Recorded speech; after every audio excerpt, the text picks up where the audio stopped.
Hi guys, so today I'm going to start a new uni series up on my channel just because I really want to share with you guys my experiences and the knowledge that I gained after completing my first year of uni.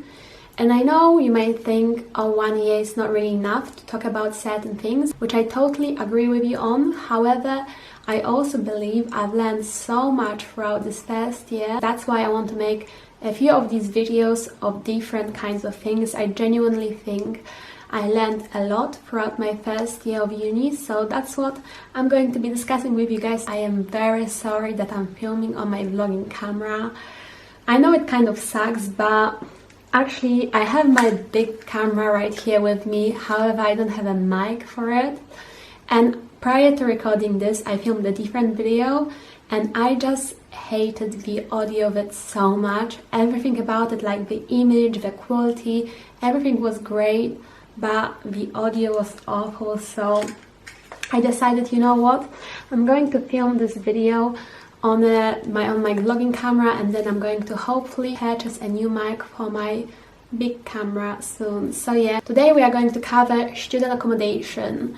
So I know this is kind of specific to just a selected group of people who's choosing to live at student halls. When you go to university, you sort of have three main choices that I can think of. You can either stay with your parents, move out to student accommodation, or move out to like a private house, rented house, or you can buy a house if you have funds to do so, or rent it with some friends if perhaps all of you are going to go to the same university or to the same city. Out of all them three options, I think personally student accommodation is your best choice if you have money to do so, because of course, unless you get like really big student finance, you may not be able to afford living at student accommodations.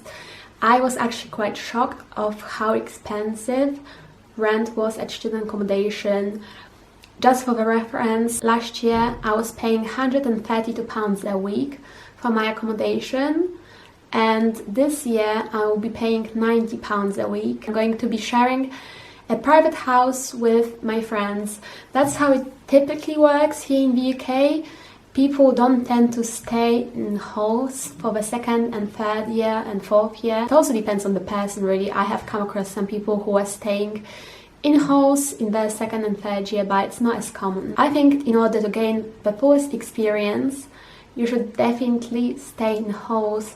It's like this kind of one-time opportunity. I think it's the one that's very good to take. My accommodation, which was Marsden House, was very loud, very lively. It was a home to almost 1,000 students. If you are like me and you are moving far away with none of your friends, then for sure if you're going to join student halls, you'll be put with a random group of people in a flat, in an apartment. If you are going to the same university with one of your friends and you want to live in the same accommodation and you want to live with them, you can definitely like apply to do so. Most places will allow you to live with your friend, but I wouldn't suggest choosing to live with all of your friends. For my accommodation, they only let you put one person that you want to live with, and that's for your own good, because they want to encourage you to start making new friends, new connections. That's what university is all about.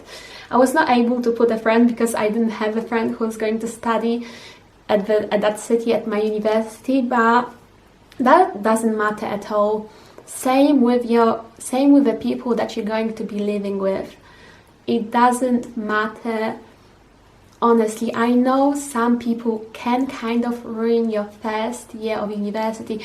I know if you really get a bad set of people to live with, then it's going to make it kind of more difficult for you to enjoy uni. If it's really that bad, you can always ask to swap with someone. You can always ask to swap accommodation. You can always go to your university student advisor and they can help you to move to get a different accommodation if it's really something bad. And also, if you don't get on with your flatmates, but it's not like the end of the world, it's not really that terrible, just wait, because the matter of the fact is you will find some friends, you will make some friends at university, definitely you will, and in the second and third year you can live with them and never see your flatmates ever again. But on the good note, people will want to make friends, and most likely you will get on with your flatmates.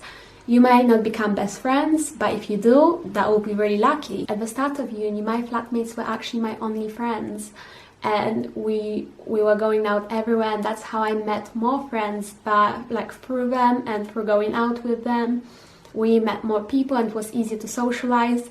But if your flatmates are not very lively, just go outside your accommodation, especially in the first month or in the first couple of months.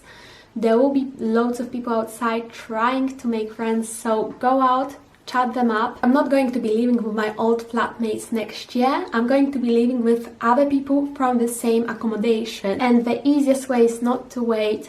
Try to overcome being shy or having an anxiety about talking to people. It can be hard, you can feel vulnerable at the start, especially when you don't feel like you have many friends. But just go out, try to talk to people, as many people as you can outside of your accommodation.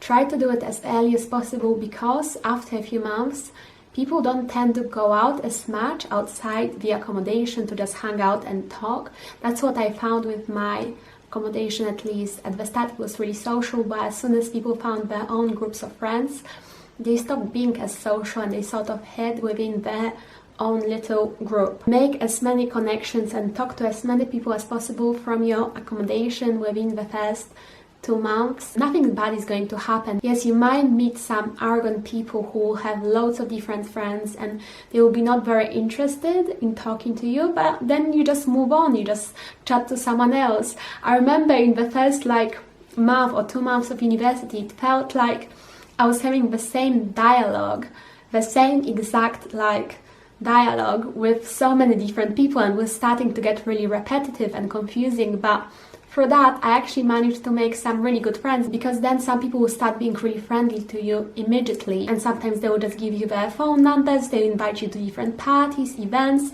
their own flat, the first time you meet them. That's how uni works. And the more you talk to people, the more chances you have of actually meeting people that then become your long-term friends. And it's very easy. It's a lot easier than I thought it was going to be. You just have to be a little bit proactive, just at the start. Even if that's scary for you, honestly, this comes from someone who fears rejection. There are so many people at student halls. No matter of your student halls, you should have at least a couple of hundreds of people there. That if somebody doesn't want to talk to you, there are so many other people that will want to talk to you. Whether you're going to have an ensuite room or you're going to have to share a bathroom with your flat, well, that depends entirely on you. I was in an accommodation that all had ensuite rooms, so I didn't even have to make this choice. I'm glad that I had an ensuite, just because it just makes it a little bit less awkward. I think when you don't really know people, it's sometimes a lot easier to have an ensuite.